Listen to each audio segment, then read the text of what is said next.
आर्थिक समृद्धिको लागि कृषिमा स्वागत छ। नमस्ते, म सुस्मिता रावत। दर्शकहरू, आज हामीले सार्क राष्ट्रका कृषकहरूको सम्मेलनमा उठेको विषयवस्तुलाई समृद्धिको सामग्री बनाएका छौं।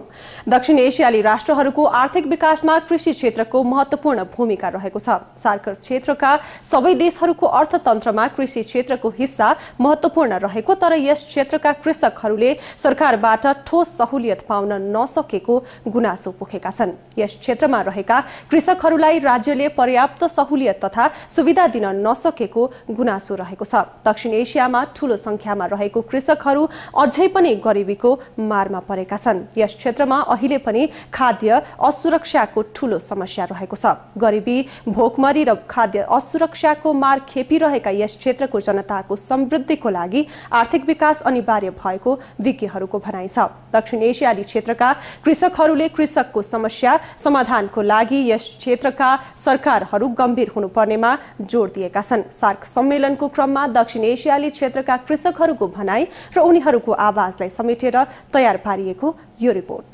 18औं सार्क सम्मेलनको अवसरमा दक्षिण एसियाली किसानहरूले आफ्नो समस्या र समाधानका लागि सरकारसँग आह्वान गरेका छन्। दक्षिण एसियाली किसानहरूले खेतीपातीको लागि उन्नत बिउ बिजनहरूप्रति सरकारले ध्यान नदिएको गुनासो गर्दै यस क्षेत्रका कृषकहरूको समस्याको विषयमा सार्क देशका सरकार प्रमुखहरू गम्भीर हुनुपर्नेमा जोड दिएका छन्। Because she is a female, she was not receiving the proper recognition from the government because the women are not properly recognized as agricultural farmers. So with the initiative of this project, they were organized as small groups, and then they had interactions with the local agriculture department offices where they have received a formal identity card and a certification that they are a female worker. And from that and onwards, that took her journey out because she was then being properly and formally recognized by the government, so she could avail the existing government services. सरकारको खास कृषिमा लगानी छैन।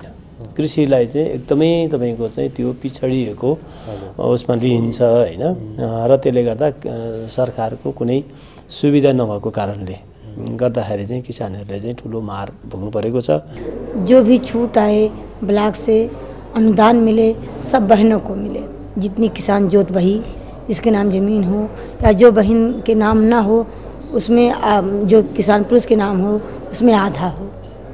मेरी ये मानवता को बढ़ता है, इसलिए मैं प्रचार और प्रसार में आगे अहंकार के साथ जुटी हूँ इसमें कि जैसे जो ज़मीन एग्रीकल्चर बना रहा है गवर्नमेंट किसान पुरुषों के लिए, उसको हल्के में बनाएं कि जो कि लेडीज महिला पुरुष चला सकें, काम कर सकें खेती में। पाकिस्तान में भी जो किसान हैं उनके साथ भी ज़राअत में यही मसले हैं, जैसे कि पानी का मसला हो गया और इसमें जदीद तरीन मशीनरी नहीं है, और वो जो हम सारा दिन किसान मेहनत करते हैं वहाँ पे उनको उसका अजूरा नहीं मिलता, जो मुनाफा मिलना चाहिए वो भी नहीं मिलता।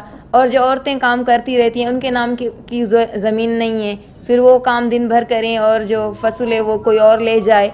इस तरह के जैसे हमारे पास पाकिस्तान में 2 कंपनियां हैं जिससे हम वो भाण, उर्दू में से क्या कहेंगे, भाणी होगा, जो हम ज़मीन में डालते हैं यूरिया एंड DAP की, वो उसकी 2 ही कंपनियां हैं। वो भी हमें महंगा मिलता है। बीज जो है निज, हम सिंधी में कहते हैं निज बीज, वो हमें नहीं मिलता सही तरीके से। और बाकी जो है वो कंपनियों को अपने रेट बना के बैठी हुई हैं। गवर्नमेंट की तरफ से कोई रियायत नहीं है हमें मिलती। ट्रांसपोर्ट का मसला है आने जाने का, और खाद यानी कि जो भी डले फसल में उसका भी मसला बहुत होता है। दक्षिण एसियाको कृषि क्षेत्रको विकासको लागि सार्क राष्ट्रका प्रमुखहरूबीच सहकार्य हुनुपर्नेमा जोड दिएका छन्। सार्क सम्मेलनको क्रममा काठमाडौँमा सहभागी भएका यस क्षेत्रका कृषकहरूले कृषि क्षेत्रको विकासको लागि सार्क सम्मेलनले प्राथमिकता दिनुपर्नेमा जोड दिएका छन्। हामी साउथ एसियाका वासीहरू भएको हुनाले केही सवालहरू त हाम्रा समान रहेछन्, केही सवालहरूमा अलिक फरक रहेछन्। हाम्रा आफ्ना देशका सांस्कृतिक धार्मिक मान्यता परम्परा अनुसार चाहिँ कतिपय मुद्दामा चाहिँ भूमिको र कृषिको कतिपय मुद्दामा चाहिँ कठिन रहेछ। उदाहरणको लागि हामीले पाकिस्तानको अनुभव सुन्दा हामीलाई के लाग्यो भने त्यहाँको एउटा सांस्कृतिक धार्मिक परम्पराले गर्दा महिलाहरू अगाडि आउन नसक्ने, महिला कृषकको रूपमा स्थापित हुन नसक्ने र महिलाहरूले भूमि र सम्पत्तिको कुरा गर्ने आफ्नो आवाज र सहभागिता प्रस्तुत गर्न सक्ने अवस्था रहिरहेछ।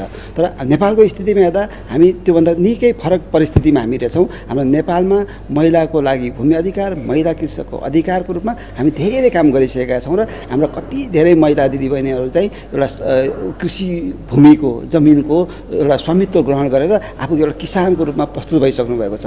यो हाम्रो अनुभव सुन्दा पाकिस्तानका साथीहरू धेरै खुसी हुनुभयो र यस्तो किसिमको प्रक्रिया समुदाय लेभलमा हुने प्रक्रिया चाहिँ हामी पनि पाकिस्तानमा गर्न चाहन्छौँ, लैजान्छौँ भन्ने कुरा गर्नुभयो। त्यसै गरी हामीले बङ्गलादेशबाट हाम्रो नेपालका हाम्रा किसान दाजुभाइ दिदीबहिनीहरूलाई एउटा राम्रो कुरा चाहिँ के लाग्यो भने बङ्गलादेशमा सरकारले कृषक परिचय पत्र जारी गर्दो रहेछ। हाम्रो नागरिकता प्रमाणपत्र भनेर, तर त्यो कृषक परिचय पत्र चाहिँ खास किसानले मात्र, खेती गर्ने किसानले मात्रै पाउने, अरूले नपाउने हुँदो रहेछ। जो किसानले कृषक परिचय पत्र पाएको छ उहाँलाई चाहिँ सरकारले विशेष कृषि सुविधाहरू दिँदो रहेछ। कृषि औजारहरू, सामग्रीहरू, कृषिमा लगानीहरू, त्यस्तो किसिमको सुविधा दिँदो रहेछ। त्यो कुरो हाम्रो नेपालका किसानहरूलाई त्यस्तो कुराहरू हामीलाई चाहिँ उपयोगी लाग्यो। त्यस्तै गरी भारतमा चाहिँ नीति नियमको हिसाबले चाहिँ सरकारसँग चाहिँ मोलमोलाई गर्ने हिसाबले महिलालाई चाहिँ एउटा कृषकको रूपमा चाहिँ पहिचान दिलाउने हिसाबले सामाजिक आन्दोलनहरू शान्तिपूर्ण, सौहार्द, भद्र सामाजिक आन्दोलन प्रशस्त भएका छन् र त्यसले चाहिँ महिलाहरूलाई चाहिँ एकदम नेतृत्व 12-15 हजारको सङ्ख्यामा महिलाहरू चाहिँ कृषि काम गर्ने, खेती गर्ने नेता, किसान नेताको रूपमा चाहिँ उहाँहरू चाहिँ स्थापित भएर अगाडि आइरहनु भएको रहेछ। त्यो कुरो हामीलाई हेर्दा हाम्रो देशमा पनि धेरै महिला दिदीबहिनीहरू चाहिँ किसानको रूपमा पहिचान स्थापित भएर किसान नेताको रूपमा अगाडि आउनु भने उहाँहरूको सशक्तिकरण र कृषि उत्पादनमा वृद्धि र उहाँहरूको सामाजिक मान मर्यादा र यो लैङ्गिक विभेदको अन्त्य गर्न हामीलाई पनि ठुलो मद्दत पुग्ने रहेछ। त्यही कारण हामीले यो 2 दिन 3 दिनको सँगै बसाइमा चाहिँ एक देशका असल कुराहरू, समुदायतामा भएका असल कुराहरू साटासाट गऱ्यौँ र नयाँ कुराहरू हामीले सिक्ने प्रयत्न गऱ्यौँ, जुन हामीलाई असाध्यै उपयोगी लागेको छ। र हामीले हरेक देशले चाहिँ यो बनाएको, यो सिकेको कुराहरू, एकले अर्कालाई बताएको कुराहरू चाहिँ हामी आगामी दिनमा व्यवस्थित तरिकाले हामी चाहिँ हाम्रो कार्यान्वयनमा हामी ल्याउनेछौँ। महिला र कृषिको सम्बन्ध भने चाहिँ तपाईँको हाम्रो यहाँ मात्रै होइन, तपाईँको नेपालमा चाहिँ अलिक बढी होला, तपाईँको त्योभन्दा पनि बढी भारतमा छ, त्योभन्दा पनि बढी तपाईँको श्रीलङ्कामा छ होइन। त्यसै गरी तपाईँको चाहिँ अहिले जति चाहिँ तपाईँको थाइल्यान्डमा त्यत्तिकै छ, बङ्गलादेशमा छ होइन, तपाईँको चाहिँ अब फिलिपिन्समा छ, कम्बोडियामा छ, भियतनाममा छ। भियतनाम तपाईँको अहिले चाहिँ अलिकति समृद्धि मुलुक भनेको तपाईँको भियतनाम पनि त्यो कुराहरू अहिले आइरहेको छ।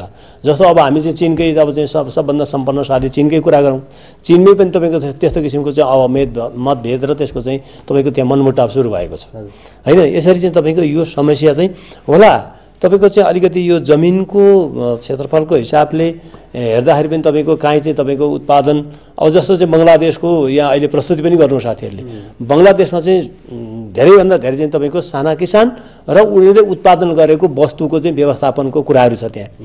त्यो चाहिँ सम्बन्ध चाहिँ सरकारसँग सम्बन्ध छैन, त्यसले गर्दाखेरि चाहिँ ठुलो एउटा चाहिँ मार परिरहेको छ होइन। यसरी चाहिँ तपाईँको चाहिँ धेरै अब अधिकांश यो मुलुकहरूमा चाहिँ तपाईँको भूमिको स्वामित्वको जुन किसानहरूसँग चाहिँ जमिन चाहिँ उनीहरूको नाममा स्वामित्व छैन, धेरैभन्दा धेरै चाहिँ तपाईँको देशहरूको समस्या चाहिँ जमिनको चाहिँ न्यायोचित वितरण नै चाहिँ भएको छैन। जो किसान छ उसको नाममा जमिनको पूर्जा छैन। Learned about the challenges of the female farmers. She could understand that the Bangladesh, Nepal, Pakistan, India have a lot of commonalities, particularly in terms of their recognition, their access to resources. And then she could also, it was amazing for her to know that the processes of the followed at Bangladesh level with this initiative was similar to Nepal and Pakistan as well as India. So initially she was thinking that this is only a standalone project in Bangladesh, but now she has realized that the same process, same challenges, same initiatives are actually being taken care of at this regional level. So this was one of our key learnings. और आजकल जो हमारे पाकिस्तान में या शायद इधर भी हो मसला कि जो फसल हम जैसे कपास वगैरह की चुनाई करते हैं उसमें वो बीमारियां वगैरह लग जाती हैं, तो उस हवाले से औरतों को जो है उनको वो बीमारी खारिश वगैरह की लग जाती है, वो भी मसला बहुत है। हमारी तवक्को यही है कि हम इधर आए हैं तो वो मसले हम पेश करें, यहाँ पे बताएं, और सबके मसले जब ये सारिक हो रही है उसमें हमारे उन मसलों पर विचार किया जाए और उनके हल के लिए कोशिशें किए जाएं। सिर्फ ये नहीं कि पाकिस्तान बल्कि पूरी दुनिया में जो भी किसान हैं उनके साथ जो भी मसले हैं उनकी हल के लिए कोशिशें किए जाएं। यही हमारा मकसद है यहाँ आने का। हमने अपने इशू बताए हैं कि हमारे साथ वो हमें मुनाफा नहीं मिलता, जो दिन भर काम करते हैं उनके नाम कोई ज़मीन नहीं है, और जो औरतें काम करती हैं उनको भी कोई मुआवजा अच्छा नहीं मिलता। बाकी जो है खाद जो मिलती है वो भी सही नहीं है, और पानी का मसला ये है कि पानी अभी कहाँ पहुंचता है कहाँ नहीं पहुंचता। जो बीच में जिनकी ज़्यादा ज़मीन है वो बीच में से पानी निकाल लेते हैं, वो हमारी तक रसाई, गरीब एक जो आम हारी है उस तक उसकी पहुंचाई नहीं होती। दूसरा ये जो महंगाई है, महंगाई के हवाले से बीज भी महंगा मिलता है, फिर उनके लिए खाद जो भान कहते हैं हम, वो भी हमें जो महंगा मिलता है। यही है, अगर उन पे तवज्जो की जाए, क्योंकि ज़रात हमारा एक ऐसा ही है जिससे हम सबका गुजर होता है। रोटी जिससे हम खाते हैं या जिससे हमारा गुजर सफ़र होता है। एक गरीब किसान सारा दिन वही मजदूरी करता है, उसके बाद साल या 6 माह में उनको जो फसल मिलता है उनका वो मुनाफा नहीं उनको मिलता जो मिलना चाहिए। दक्षिण एसियाका देशहरूमा कृषि प्रणालीको सुधार गरी वैज्ञानिक तथा व्यावसायिक कृषिको विकासमा जोड दिएका छन्। सार्क क्षेत्रका कृषकहरूलाई सरकारले सहुलियत तथा सुविधाको व्यवस्था दिन सकेमा उनीहरूको आर्थिक विकास हुन सक्ने भनाइ कृषकहरूको रहेको छ। र अर्को चाहिँ तपाईको केही किसानहरूले, साना किसानहरूले उत्पादन गर्नुभयो, उत्पादन गरेको वस्तुलाई जुन किसिमको चाहिँ तपाईको उत्पादनकर्ता साना किसानहरू छ र तपाईको अर्को उपभोक्ता अर्कोतिर छ, र यो बिचको मान्छेले चाहिँ तपाईको नाफा खाइरहेको छ, र यो चाहिँ दुईटै वर्ग चाहिँ ठगिएको छ। एउटा चाहिँ उपभोक्ता पनि ठगिएको छ, एउटा चाहिँ उत्पादनकर्ता पनि ठगिएको छ। यो स्थितिले गर्दा खास ठोस चाहिँ तपाईको बजारको व्यवस्थापन छैन हैन। यसरी चाहिँ तपाईको एउटा किसानहरू चाहिँ उत्पादन वस्तुको पनि सही मूल्य नपाउँदाखेरि पनि उहाँहरू मार्न परिरहनु भएको छ। एउटा चाहिँ तपाईको आम सुकुम्बासी भूमिहीन महिलाहरू पनि तपाईको चाहिँ अर्को कारण चाहिँ के हो भन्नु होला भनेदेखि झनै तपाईको चाहिँ यो हाम्रो देशमा चाहिँ तपाईको अहिले ग्रामीण क्षेत्रमा काम गर्ने चाहिँ तपाईको 90% महिलाहरू हुनुहुन्छ।